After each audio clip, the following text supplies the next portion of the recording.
Laying plans. Sun Tzu said, "The art of war is of vital importance to the state. It is a matter of life and death, a road either to safety or to ruin.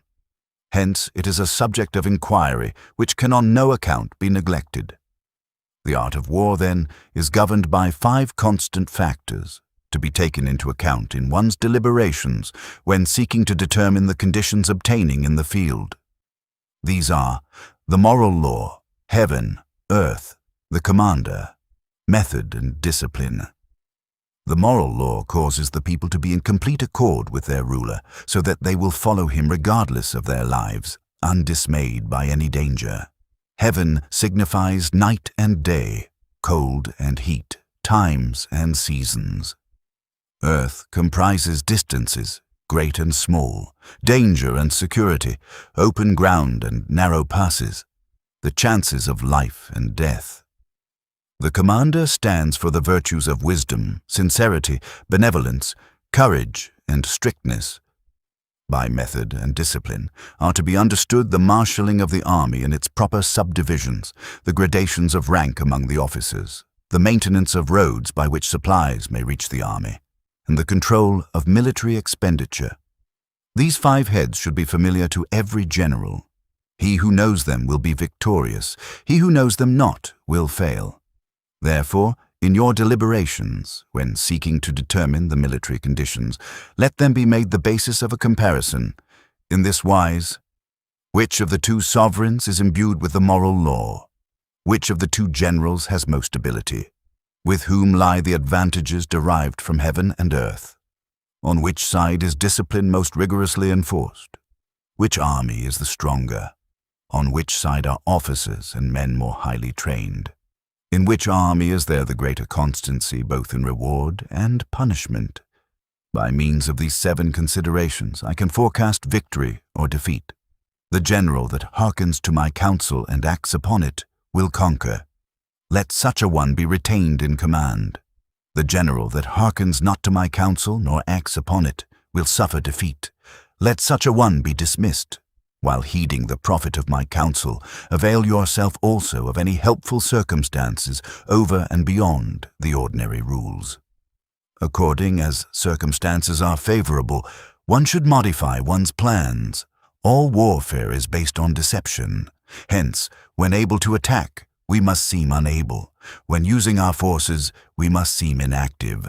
When we are near, we must make the enemy believe we are far away. When far away, we must make him believe we are near. Hold out baits to entice the enemy. Feign disorder and crush him. If he is secure at all points, be prepared for him. If he is in superior strength, evade him. If your opponent is of choleric temper, seek to irritate him. Pretend to be weak, that he may grow arrogant. If he is taking his ease, give him no rest. If his forces are united, separate them. Attack him where he is unprepared. Appear where you are not expected. These military devices, leading to victory, must not be divulged beforehand. Now the general who wins a battle makes many calculations in his temple ere the battle is fought. The general who loses a battle makes but few calculations beforehand. Thus do many calculations lead to victory, and few calculations to defeat. How much more no calculation at all. It is by attention to this point that I can foresee who is likely to win or lose. Waging war. Sun Tzu said, "In the operations of war, where there are in the field 1,000 swift chariots, as many heavy chariots, and 100,000 mail-clad soldiers, with provisions enough to carry them 1,000 alai, the expenditure at home and at the front, including entertainment of guests, small items such as glue and paint, and sums spent on chariots and armor, will reach the total of 1,000 ounces of silver per day. Such is the cost of raising an army of 100,000 men. When you engage in actual fighting, if victory is long in coming, the men's weapons will grow dull and their ardor will be damped. If you lay siege to a town, you will exhaust your strength. Again, if the campaign is protracted, the resources of the state will not be equal to the strain. Now, when your weapons are dulled, your ardor damped, your strength exhausted, and your treasure spent. Other chieftains will spring up to take advantage of your extremity. Then no man, however wise, will be able to avert the consequences that must ensue. Thus, though we have heard of stupid haste in war, cleverness has never been seen associated with long delays. There is no instance of a country having benefited from prolonged warfare. It is only one who is thoroughly acquainted with the evils of war that can thoroughly understand the profitable way of carrying it on. The skillful soldier does not raise a second levy, neither are his supply wagons loaded more than twice. Bring war material with you from home, but forage on the enemy. Thus the army will have food enough for its needs. Poverty of the state exchequer causes an army to be maintained by contributions from a distance. Contributing to maintain an army at a distance causes the people to be impoverished. On the other hand, the proximity of an army causes prices to go up, and high prices cause the people's substance to be drained away. When their substance is drained away, the peasantry will be afflicted by heavy exactions. With this loss of substance and exhaustion of strength, the homes of the people will be stripped bare, and 3/10 of their incomes will be dissipated. While government expenses for broken chariots, worn-out horses, breastplates and helmets, bows and arrows, spears and shields, protective mantlets, draft oxen and heavy wagons will amount to 4/10 of its total revenue. Hence, a wise general makes a point of foraging on the enemy. 1 cartload of the enemy's provisions is equivalent to 20 of one's own, and likewise a single picul of his provender is equivalent to 20 from one's own store. Now, in order to kill the enemy, our men must be roused to anger. That there may be advantage from defeating the enemy, they must have their rewards. Therefore, in chariot fighting, when 10 or more chariots have been taken, those should be rewarded who took the first. Our own flags should be substituted for those of the enemy, and the chariots mingled and used in conjunction with ours. The captured soldiers should be kindly treated and kept. This is called using the conquered foe to augment one's own strength. In war, then, let your great object be victory, not lengthy campaigns. Thus, it may be known that the leader of armies is the arbiter of the people's fate, the man on whom it depends whether the nation shall be in peace or in peril. Attack by stratagem. Sun Tzu said, "In the practical art of war, the best thing of all is to take the enemy's country whole and intact. To shatter and destroy it is not so good. So, too, it is better to capture an army entire than to destroy it. To capture a regiment, a detachment, or a company entire than to destroy them. Hence, to fight and conquer in all your battles is not supreme excellence. Supreme excellence consists in breaking the enemy's resistance without fighting. Thus, the highest form of generalship is to balk the enemy's plans. The next best is to prevent the junction of the enemy's forces. The next in order is to attack the enemy's army in the field. And the worst policy of all is to besiege walled cities. The rule is not to besiege walled cities if it can possibly be avoided. The preparation of mantlets, movable shelters, and various implements of war will take up 3 whole months. And the piling up of mounds over against the walls will take 3 months more. The general, unable to control his irritation, will launch his men to the assault like swarming ants, with the result that 1/3 of his men are slain, while the town still remains untaken. Such are the disastrous effects of a siege. Therefore, the skillful leader subdues the enemy's troops without any fighting. He captures their cities without laying siege to them. He overthrows their kingdom without lengthy operations in the field. With his forces intact, he will dispute the mastery of the empire, and thus, without losing a man, his triumph will be complete. This is the method of attacking by stratagem. It is the rule in war, if our forces are 10 to the enemy's 1, to surround him, if 5 to 1, to attack him, if twice as numerous, to divide our army into 2. If equally matched, we can offer battle. If slightly inferior in numbers, we can avoid the enemy. If quite unequal in every way, we can flee from him. Hence, Though an obstinate fight may be made by a small force, in the end it must be captured by the larger force. Now the general is the bulwark of the state. If the bulwark is complete at all points, the state will be strong. If the bulwark is defective, the state will be weak. There are 3 ways in which a ruler can bring misfortune upon his army: by commanding the army to advance or to retreat, being ignorant of the fact that it cannot obey.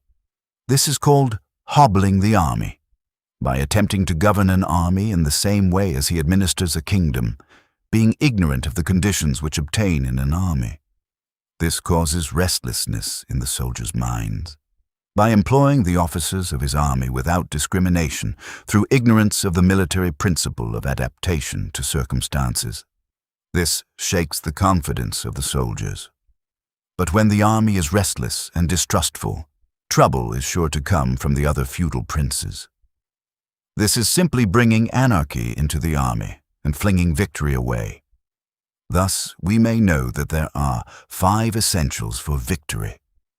He will win who knows when to fight and when not to fight. He will win who knows how to handle both superior and inferior forces. He will win whose army is animated by the same spirit throughout all its ranks. He will win who, prepared himself, waits to take the enemy unprepared.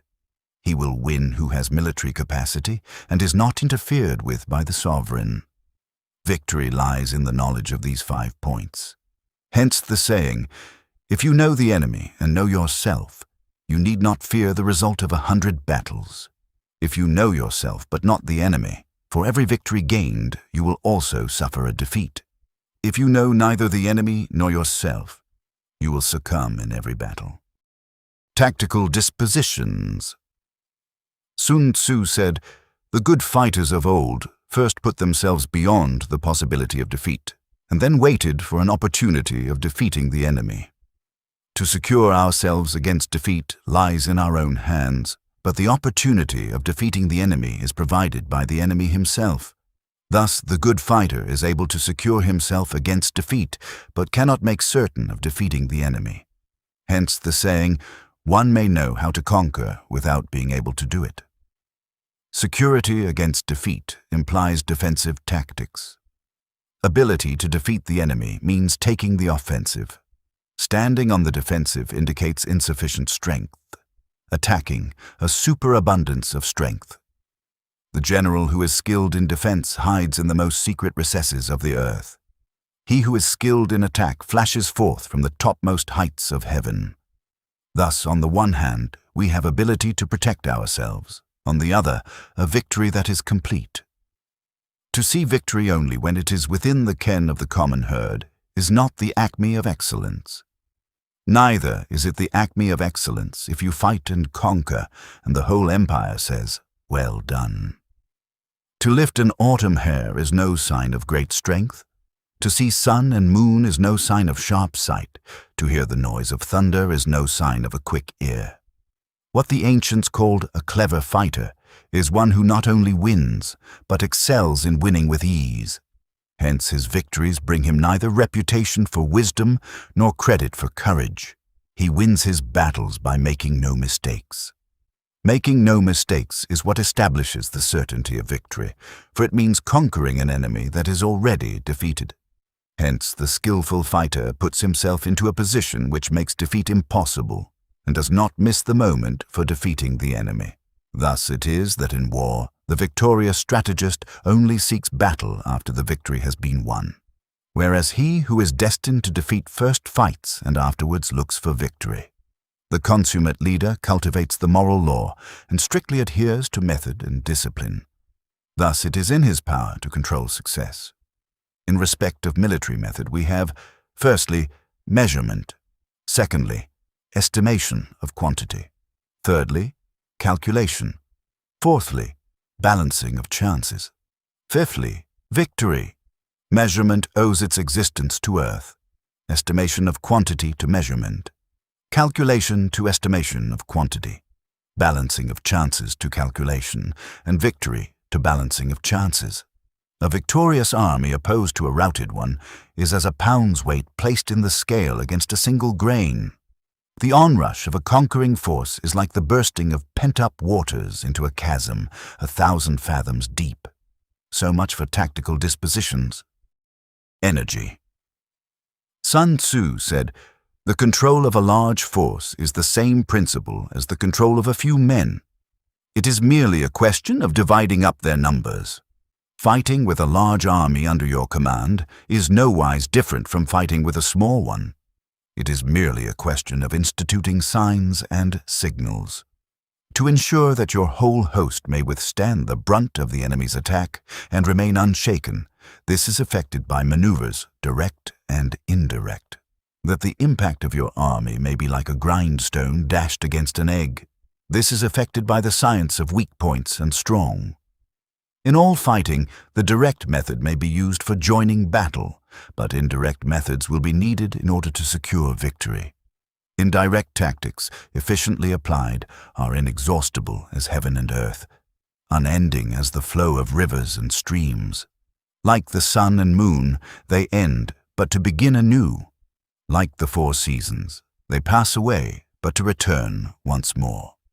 There are not more than 5 musical notes, yet the combinations of these 5 give rise to more melodies than can ever be heard. There are not more than 5 primary colors, blue, yellow, red, white, and black, yet in combination they produce more hues than can ever be seen. There are not more than 5 cardinal tastes, sour, acrid, salt, sweet, bitter, yet combinations of them yield more flavors than can ever be tasted. In battle, there are not more than 2 methods of attack, the direct and the indirect. Yet these 2 in combination give rise to an endless series of maneuvers. The direct and the indirect lead onto each other in turn. It is like moving in a circle. You never come to an end. Who can exhaust the possibilities of their combination?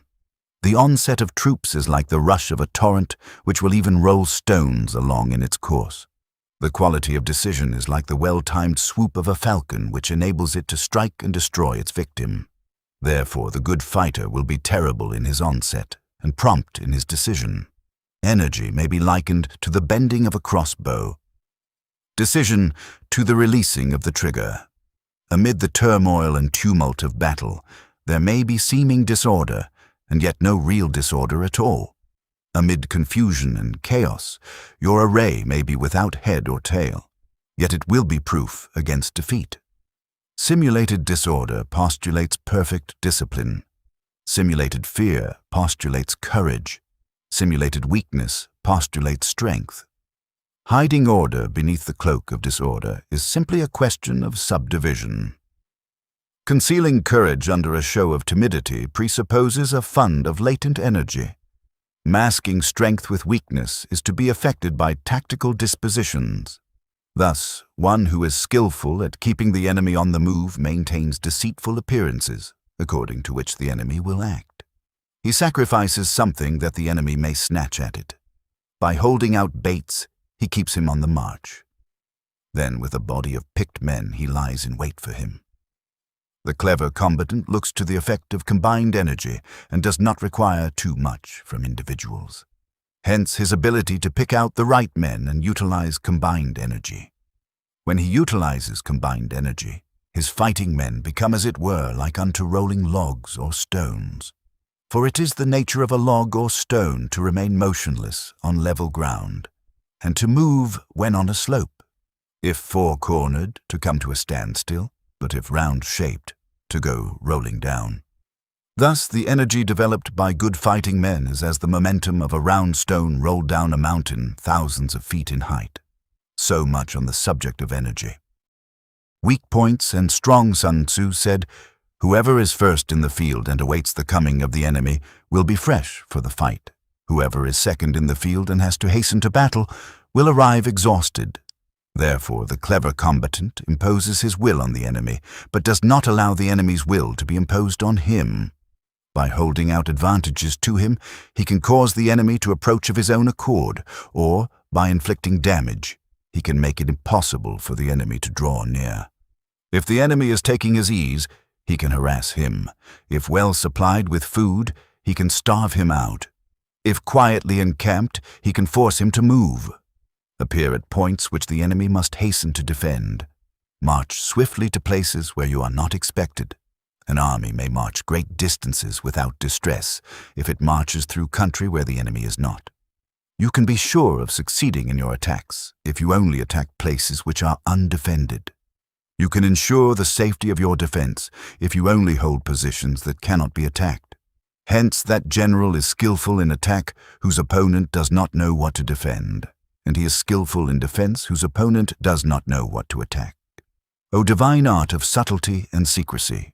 Through you we learn to be invisible, through you inaudible, and hence we can hold the enemy's fate in our hands. You may advance and be absolutely irresistible if you make for the enemy's weak points. You may retire and be safe from pursuit if your movements are more rapid than those of the enemy. If we wish to fight, the enemy can be forced to an engagement even though he be sheltered behind a high rampart and a deep ditch. All we need do is attack some other place that he will be obliged to relieve. If we do not wish to fight, we can prevent the enemy from engaging us, even though the lines of our encampment be merely traced out on the ground. All we need do is to throw something odd and unaccountable in his way. By discovering the enemy's dispositions and remaining invisible ourselves, we can keep our forces concentrated while the enemy's must be divided. We can form a single united body while the enemy must split up into fractions. Hence, there will be a whole pitted against separate parts of a whole, which means that we shall be many to the enemy's few. And if we are able thus to attack an inferior force with a superior one, our opponents will be in dire straits. The spot where we intend to fight must not be made known, for then the enemy will have to prepare against a possible attack at several different points, and his forces being thus distributed in many directions, the numbers we shall have to face at any given point will be proportionately few. For should the enemy strengthen his van, he will weaken his rear. Should he strengthen his rear, he will weaken his van. Should he strengthen his left, he will weaken his right. Should he strengthen his right, he will weaken his left. If he sends reinforcements everywhere, he will everywhere be weak. Numerical weakness comes from having to prepare against possible attacks. Numerical strength from compelling our adversary to make these preparations against us. Knowing the place and the time of the coming battle, we may concentrate from the greatest distances in order to fight, but if neither time nor place be known, then the left wing will be impotent to succor the right equally impotent to succor the left, the van unable to relieve the rear, or the rear to support the van. How much more so if the furthest portions of the army are anything under 100 li apart, and even the nearest are separated by several li. Though according to my estimate the soldiers of Yue exceed our own in number, that shall advantage them nothing in the matter of victory. I say then that victory can be achieved. Though the enemy be stronger in numbers, we may prevent him from fighting. Scheme so as to discover his plans and the likelihood of their success. Rouse him and learn the principle of his activity or inactivity. Force him to reveal himself so as to find out his vulnerable spots. Carefully compare the opposing army with your own so that you may know where strength is superabundant and where it is deficient. In making tactical dispositions, the highest pitch you can attain is to conceal them.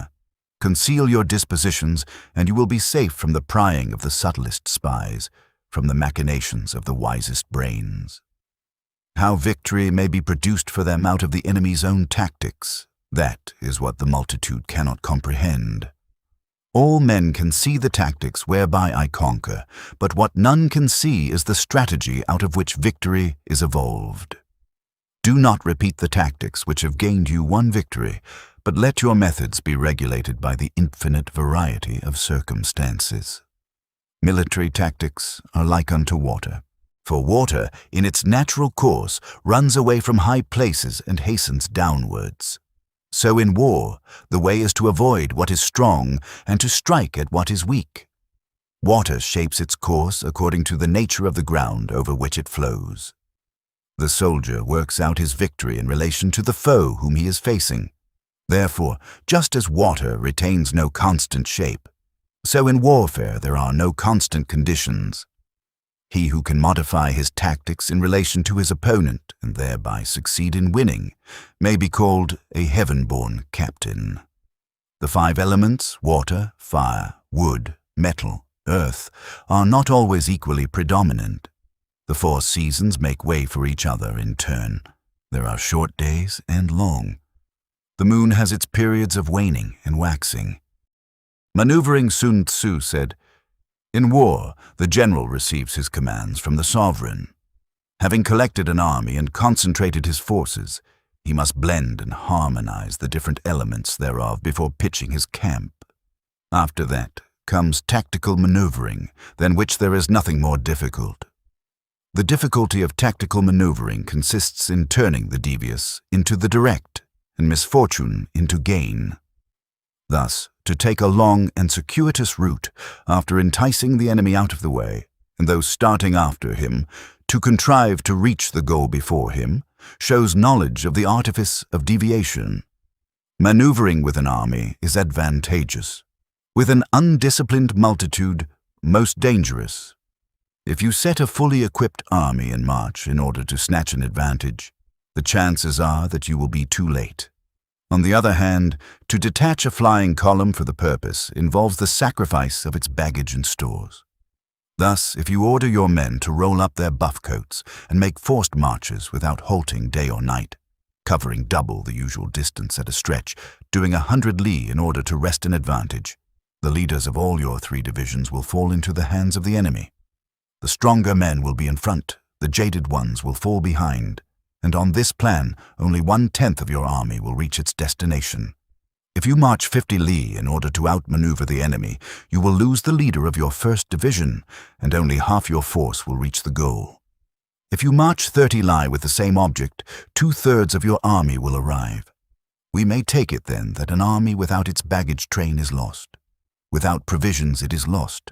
Without bases of supply it is lost. We cannot enter into alliances until we are acquainted with the designs of our neighbors. We are not fit to lead an army on the march unless we are familiar with the face of the country, its mountains and forests, its pitfalls and precipices, its marshes and swamps. We shall be unable to turn natural advantages to account unless we make use of local guides. In war, practice dissimulation, and you will succeed. Move only if there is a real advantage to be gained.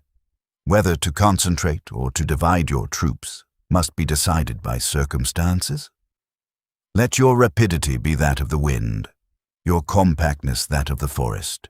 In raiding and plundering be like fire, in immovability like a mountain.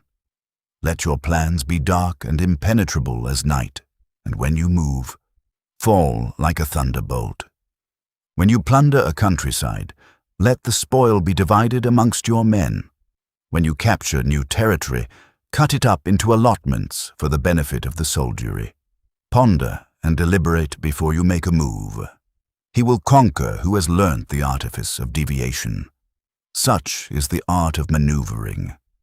The Book of Army Management says, "On the field of battle, the spoken word does not carry far enough. Hence the institutions of gongs and drums. Nor can ordinary objects be seen clearly enough. Hence the institution of banners and flags.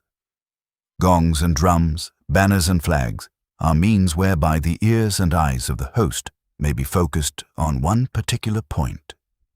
The host thus forming a single united body, is it impossible either for the brave to advance alone or for the cowardly to retreat alone? This is the art of handling large masses of men. In night fighting, then, make much use of signal fires and drums, and in fighting by day of flags and banners, as a means of influencing the ears and eyes of your army. A whole army may be robbed of its spirit. A commander-in-chief may be robbed of his presence of mind. Now a soldier's spirit is keenest in the morning. By noonday it has begun to flag, and in the evening his mind is bent only on returning to camp. A clever general, therefore, avoids an army when its spirit is keen, but attacks it when it is sluggish and inclined to return. This is the art of studying moods. disciplined and calm to await the appearance of disorder and hubbub amongst the enemy. This is the art of retaining self-possession. To be near the goal while the enemy is still far from it. To wait at ease while the enemy is toiling and struggling. To be well fed while the enemy is famished. This is the art of husbanding one's strength. To refrain from intercepting an enemy whose banners are in perfect order. To refrain from attacking an army drawn up in calm and confident array. This is the art of studying circumstances. It is a military axiom not to advance uphill against the enemy, nor to oppose him when he comes downhill. Do not pursue an enemy who simulates flight. Do not attack soldiers whose temper is keen.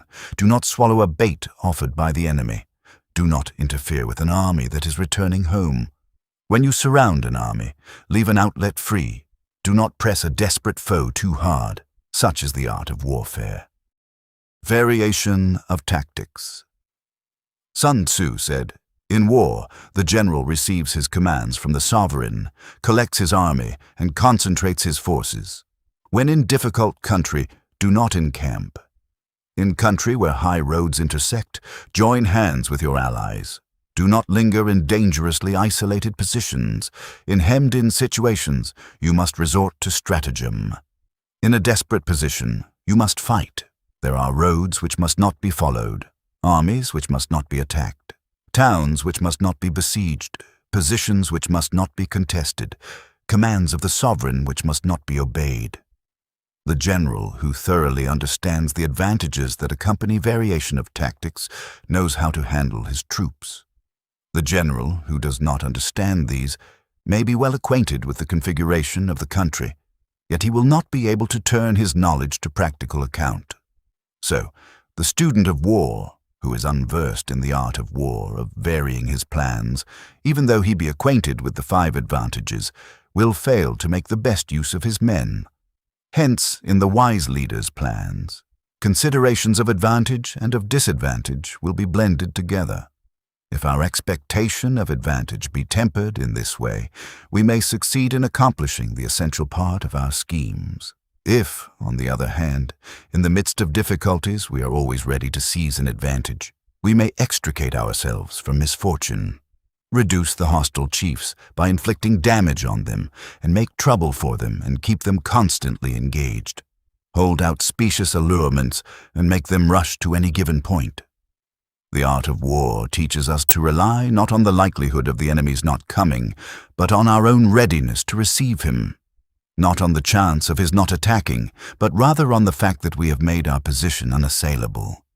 There are 5 dangerous faults which may affect a general. Recklessness, which leads to destruction. Cowardice, which leads to capture. A hasty temper, which can be provoked by insults. A delicacy of honor, which is sensitive to shame. Over-solicitude for his men, which exposes him to worry and trouble. These are the 5 besetting sins of a general, ruinous to the conduct of war. When an army is overthrown and its leader slain, the cause will surely be found among these 5 dangerous faults. Let them be a subject of meditation. The army on the march. Sun Tzu said, "We come now to the question of encamping the army and observing signs of the enemy. Pass quickly over mountains and keep in the neighborhood of valleys. Camp in high places, facing the sun. Do not climb heights in order to fight. So much for mountain warfare. After crossing a river, you should get far away from it. When an invading force crosses a river in its onward march, do not advance to meet it in midstream. It will be best to let half the army get across and then deliver your attack. If you are anxious to fight, you should not go to meet the invader near a river which he has to cross. Moor your craft higher up than the enemy and facing the sun. Do not move upstream to meet the enemy. So much for river warfare. In crossing salt marshes, your sole concern should be to get over them quickly, without any delay. If forced to fight in a salt marsh, you should have water and grass near you, and get your back to a clump of trees. So much for operations in salt marshes. In dry, level country, take up an easily accessible position with rising ground to your right and on your rear, so that the danger may be in front and safety lie behind. So much for campaigning in flat country.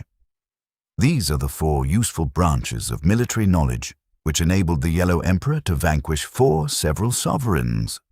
All armies prefer high ground to low and sunny places to dark. If you are careful of your men and camp on hard ground, the army will be free from disease of every kind, and this will spell victory. When you come to a hill or a bank, occupy the sunny side, with the slope on your right rear.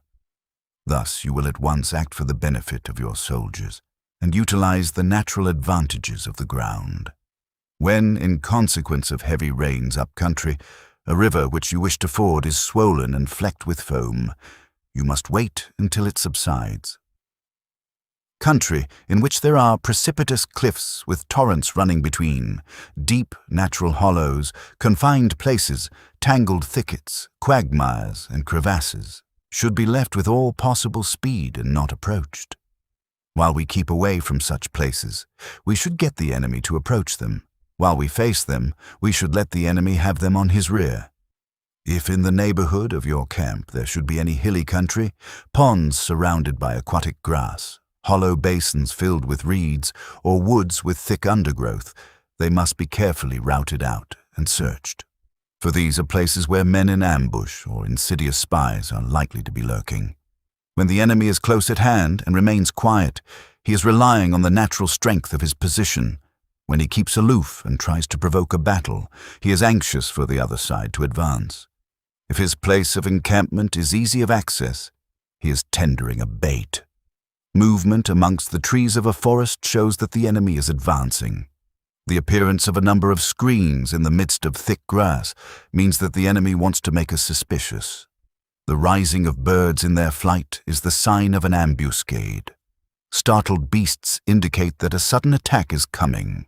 When there is dust rising in a high column, it is the sign of chariots advancing. When the dust is low but spread over a wide area, it betokens the approach of infantry. When it branches out in different directions, it shows that parties have been sent to collect firewood.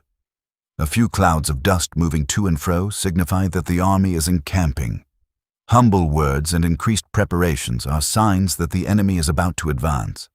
Violent language and driving forward as if to the attack are signs that he will retreat. When the light chariots come out first and take up a position on the wings, it is a sign that the enemy is forming for battle. Peace proposals unaccompanied by a sworn covenant indicate a plot. When there is much running about and the soldiers fall into rank, it means that the critical moment has come. When some are seen advancing and some retreating, it is a lure. When the soldiers stand leaning on their spears, they are faint from want of food. If those who are sent to draw water begin by drinking themselves, the army is suffering from thirst. If the enemy sees an advantage to be gained and makes no effort to secure it, the soldiers are exhausted. If birds gather on any spot, it is unoccupied. Clamor by night betokens nervousness. If there is disturbance in the camp, the general's authority is weak. If the banners and flags are shifted about, sedition is afoot. If the officers are angry, it means that the men are weary. When an army feeds its horses with grain and kills its cattle for food, and when the men do not hang their cooking pots over the campfires, showing that they will not return to their tents, you may know that they are determined to fight to the death. The sight of men whispering together in small knots or speaking in subdued tones points to disaffection amongst the rank and file. Too frequent rewards signify that the enemy is at the end of his resources. Too many punishments betray a condition of dire distress. To begin by bluster, but afterwards to take fright at the enemy's numbers, shows a supreme lack of intelligence. When envoys are sent with compliments in their mouths, it is a sign that the enemy wishes for a truce. If the enemy's troops march up angrily and remain facing ours for a long time without either joining battle or taking themselves off again, the situation is one that demands great vigilance and circumspection. If our troops are no more in number than the enemy, that is amply sufficient. It only means that no direct attack can be made. What we can do is simply to concentrate all our available strength, keep a close watch on the enemy, and obtain reinforcements. He who exercises no forethought, but makes light of his opponents, is sure to be captured by them. If soldiers are punished before they have grown attached to you, they will not prove submissive, and, unless submissive, then will be practically useless. If, when the soldiers have become attached to you, punishments are not enforced, they will still be useless. Therefore, soldiers must be treated in the first instance with humanity, but kept under control by means of iron discipline. This is a certain road to victory.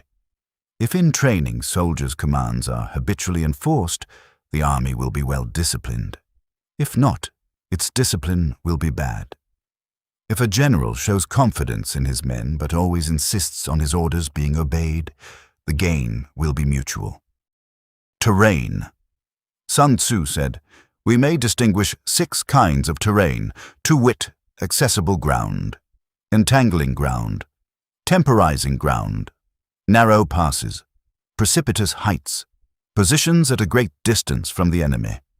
Ground which can be freely traversed by both sides is called accessible.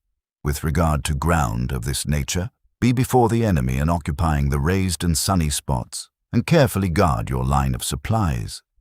Then you will be able to fight with advantage. Ground which can be abandoned but is hard to reoccupy is called entangling. From a position of this sort, if the enemy is unprepared, you may sally forth and defeat him. But if the enemy is prepared for your coming, and you fail to defeat him, then, return being impossible, disaster will ensue. When the position is such that neither side will gain by making the first move, it is called temporizing ground. In a position of this sort, even though the enemy should offer us an attractive bait, it will be advisable not to stir forth, but rather to retreat, thus enticing the enemy in his turn. Then, when part of his army has come out, we may deliver our attack with advantage. With regard to narrow passes, if you can occupy them first, let them be strongly garrisoned and await the advent of the enemy. Should the enemy forestall you in occupying a pass, do not go after him if the pass is fully garrisoned, but only if it is weakly garrisoned. With regard to precipitous heights, if you are beforehand with your adversary, you should occupy the raised and sunny spots, and there wait for him to come up. If the enemy has occupied them before you, do not follow him, but retreat and try to entice him away. If you are situated at a great distance from the enemy, and the strength of the 2 armies is equal, it is not easy to provoke a battle, and fighting will be to your disadvantage. These 6 are the principles connected with earth. The general who has attained a responsible post must be careful to study them.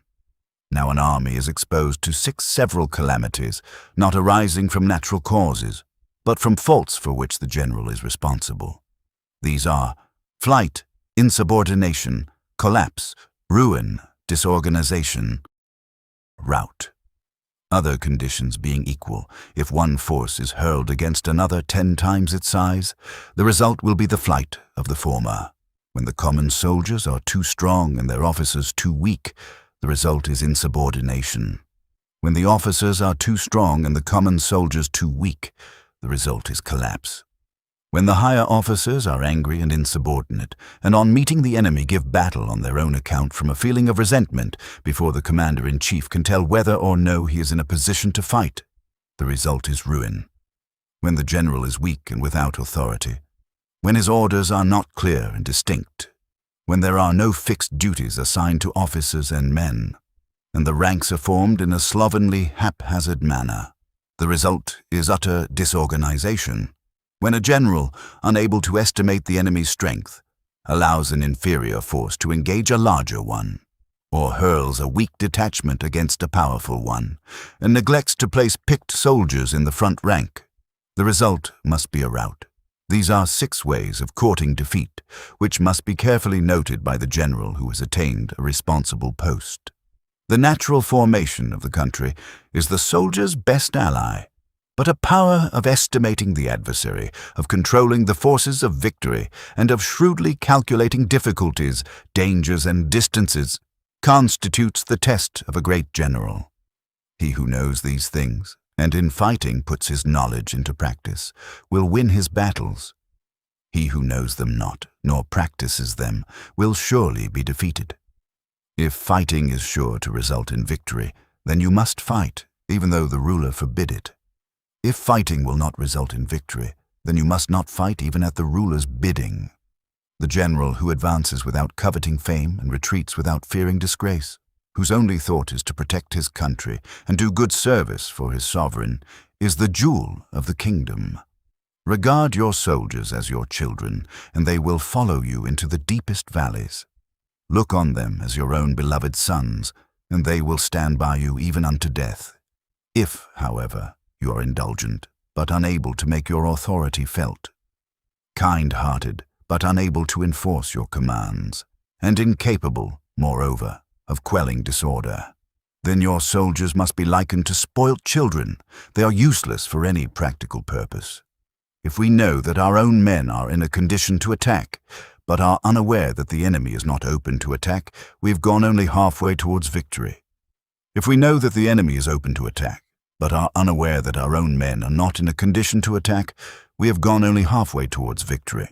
If we know that the enemy is open to attack, and also know that our men are in a condition to attack, but are unaware that the nature of the ground makes fighting impracticable, we have still gone only halfway towards victory. Hence, the experienced soldier, once in motion, is never bewildered. Once he has broken camp, he is never at a loss. Hence the saying, if you know the enemy and know yourself, your victory will not stand in doubt.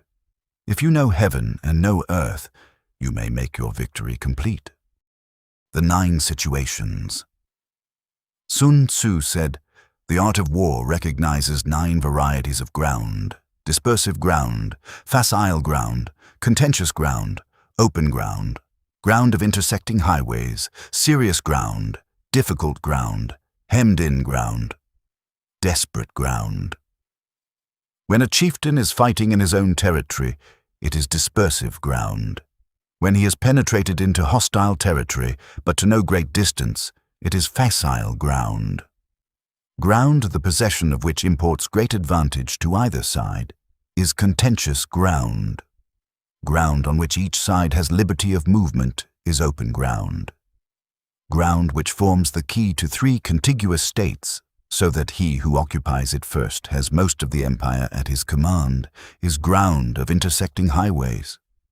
When an army has penetrated into the heart of a hostile country, leaving a number of fortified cities in its rear, it is serious ground. Mountain forests, rugged steeps, marshes and fens, all country that is hard to traverse. This is difficult ground. Ground which is reached through narrow gorges, and from which we can only retire by tortuous paths, so that a small number of the enemy would suffice to crush a large body of our men. This is hemmed-in ground. Ground on which we can only be saved from destruction by fighting without delay is desperate ground.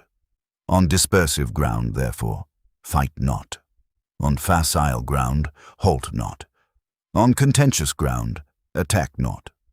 On open ground, do not try to block the enemy's way.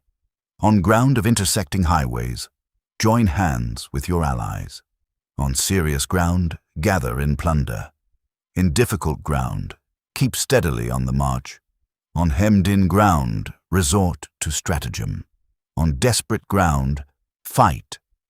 Those who were called skillful leaders of old knew how to drive a wedge between the enemy's front and rear, to prevent cooperation between his large and small divisions, to hinder the good troops from rescuing the bad, the officers from rallying their men. When the enemy's men were scattered, they prevented them from concentrating. Even when their forces were united, they managed to keep them in disorder. When it was to their advantage, they made a forward move. When otherwise, they stopped still. If asked how to cope with a great host of the enemy in orderly array and on the point of marching to the attack, I should say, begin by seizing something which your opponent holds dear. Then he will be amenable to your will. Rapidity is the essence of war.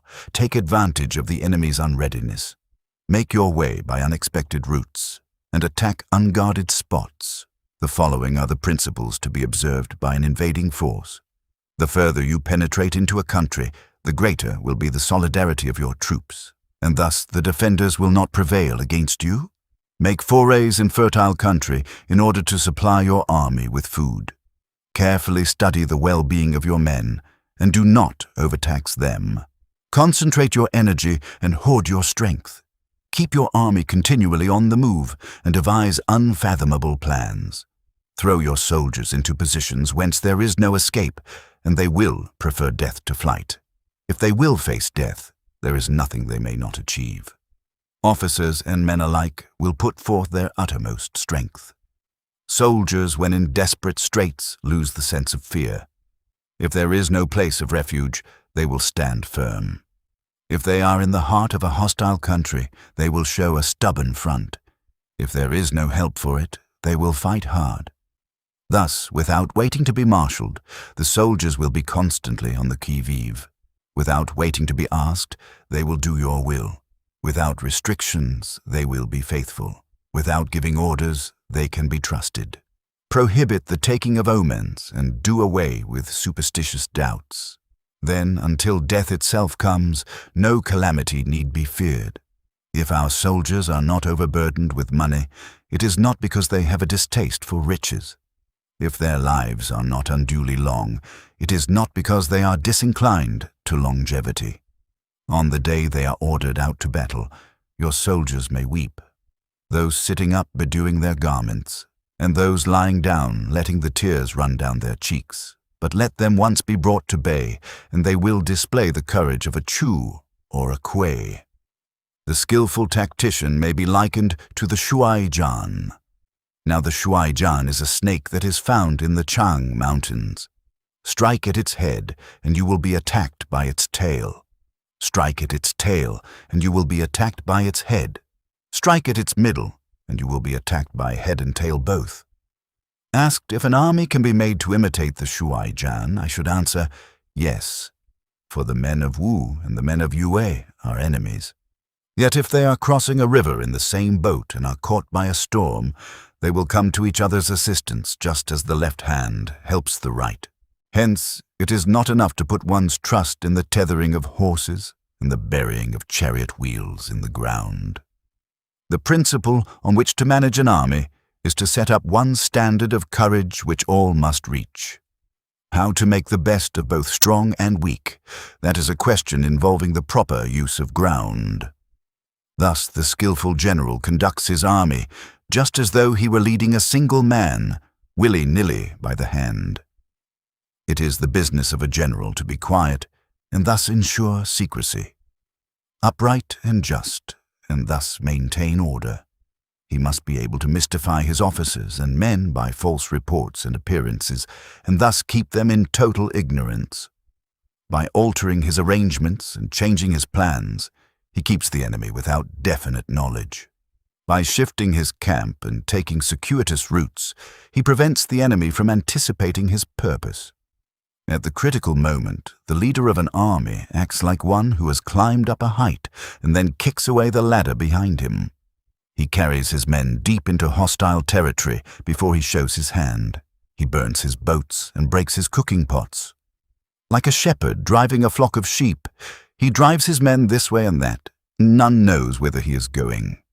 To muster his host and bring it into danger.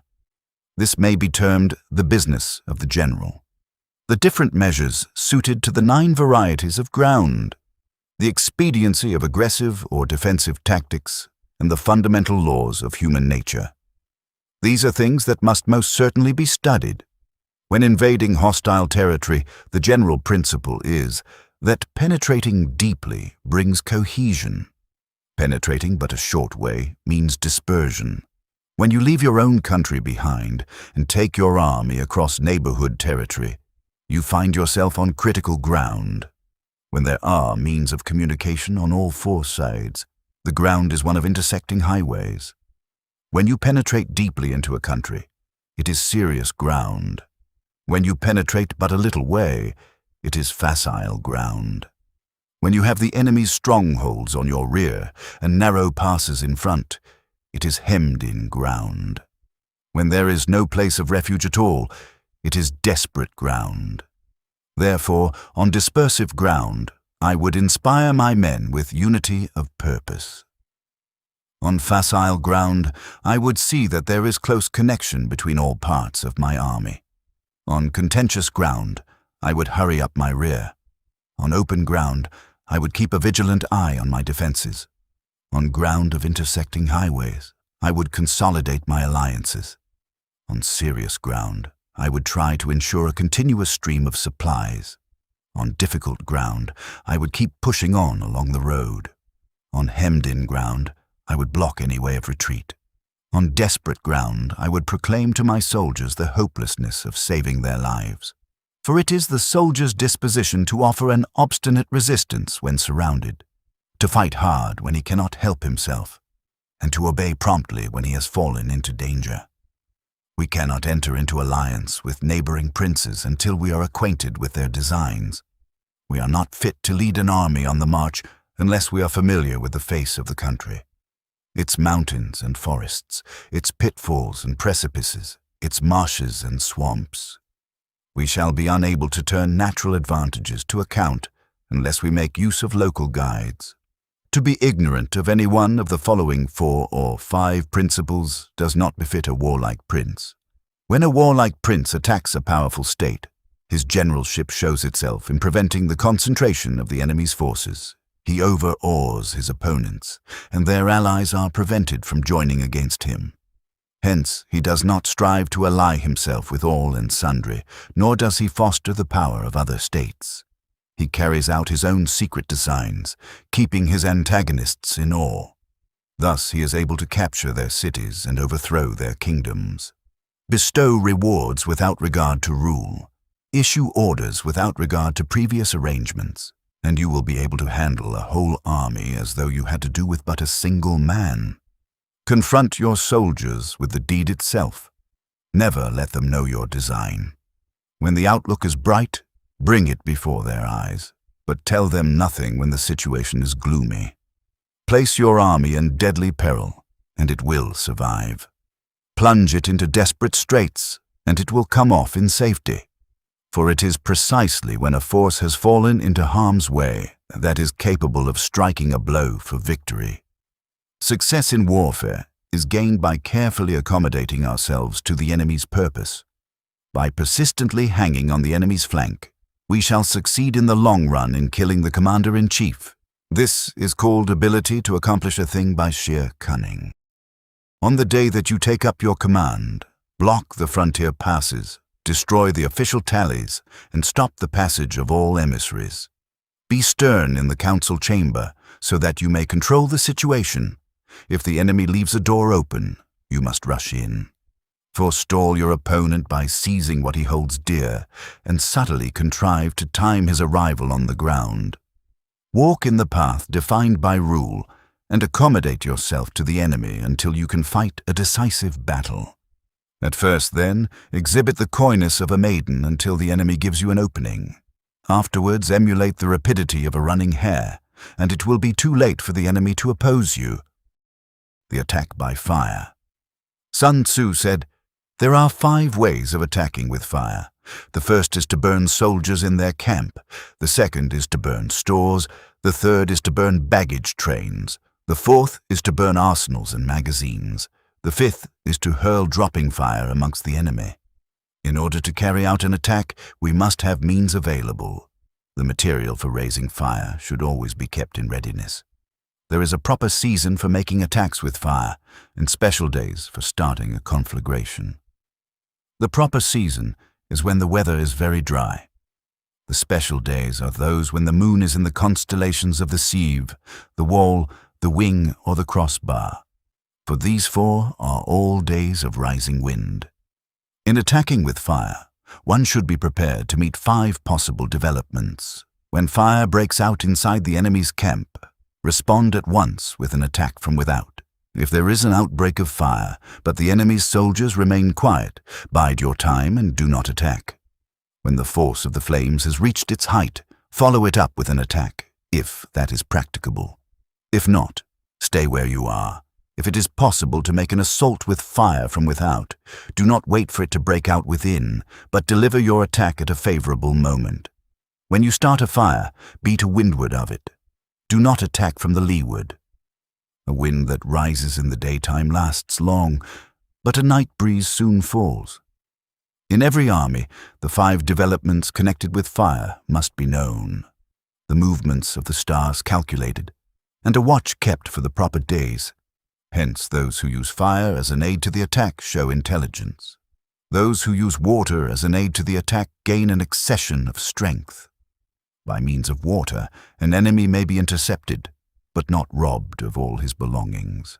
Unhappy is the fate of one who tries to win his battles and succeed in his attacks without cultivating the spirit of enterprise, for the result is waste of time and general stagnation. Hence the saying, "The enlightened ruler lays his plans well ahead. The good general cultivates his resources." Move not unless you see an advantage. Use not your troops unless there is something to be gained. Fight not unless the position is critical. No ruler should put troops into the field merely to gratify his own spleen. No general should fight a battle simply out of pique. If it is to your advantage, make a forward move. If not, stay where you are. Anger may in time change to gladness.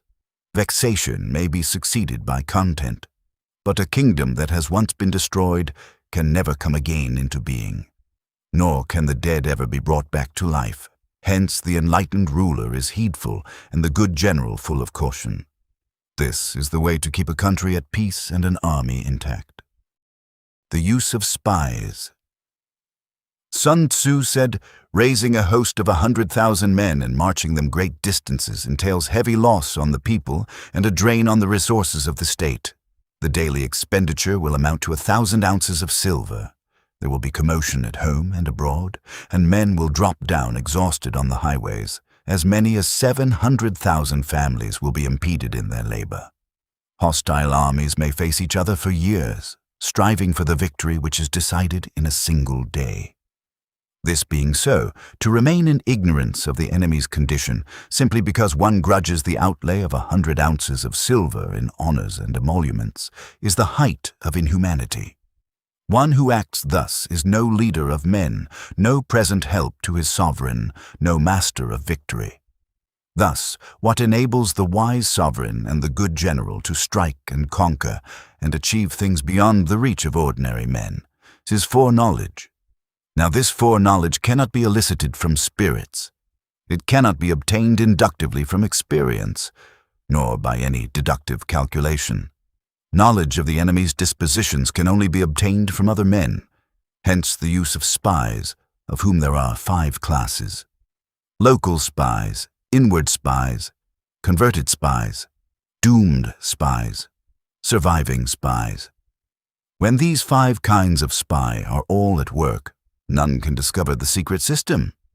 This is called divine manipulation of the threads. It is the sovereign's most precious faculty. Having local spies means employing the services of the inhabitants of a district. Having inward spies, making use of officials of the enemy. Having converted spies, getting hold of the enemy's spies and using them for our own purposes.